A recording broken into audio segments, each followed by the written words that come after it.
Minta pulang, Keanu nangis ketakutan di rumah Ruben. Sosok mistis lantai 2 diduga menampakkan diri. Putra sulung Baim Wong dan Paula Verhoeven, Keanu Tiger Wong mendadak jadi sorotan warganet.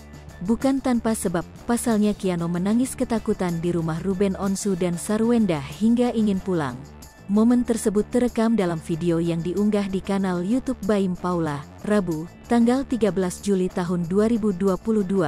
Mulanya Paula Verhoeven mengajak Keanu ke rumah Ruben Onsu untuk collab YouTube bersama. Paula dan Keanu pun langsung bermain ke halaman belakang dekat kolam berenang. Baru sampai di halaman belakang rumah Ruben Onsu, Keanu Tiger menangis ketakutan sembari digendong Paula. Diduga Keanu menangis karena sosok mengerikan di rumah Ruben Onsu menampakkan diri di lantai 2. Paula Verhoeven yang heran melihat anaknya menangis, kemudian menanyakan kenapa sang anak tak ingin berada di rumah Ruben Onsu. Namun Keanu tak menjawab, mata anak Baim Wong tersebut terus-terusan tertuju ke lantai 2 rumah Ruben Onsu. Sarwenda yang melihat Keanu menangis, akhirnya mengajak mereka untuk ke depan halaman rumah. Sembari berjalan ke depan halaman rumah Ruben Onsu, Paula Verhoeven pun bertanya terkait rumah yang diduga ada hal mistis tersebut. Di depan halaman rumah Ruben Onsu, Sarwenda ternyata sudah menyiapkan beberapa para pedagang makanan untuk menyambut kedatangan istri Baim Wong.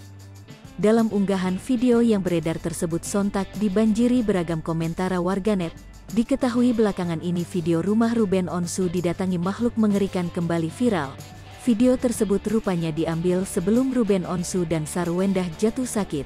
Saat itu Ruben Onsu dan tim berusaha menemukan hal-hal janggal yang ada di rumahnya. Namun alangkah terkejutnya saat para tim menangkap sosok wanita mengerikan lewat kamera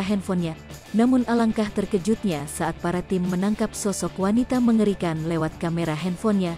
Sosok tersebut diduga adalah kuntilanak berwarna merah. Konon kuntilanak jenis ini punya energi yang lebih besar dibanding yang lainnya.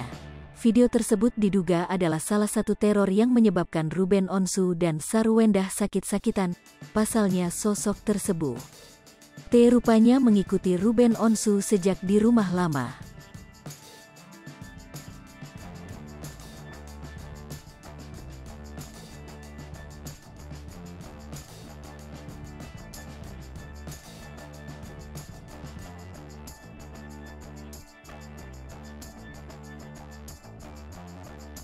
Hai pemirsa Selipopo TV, jangan lupa komen, like, dan subscribe, serta tonton terus berita-berita terupdate lainnya ya.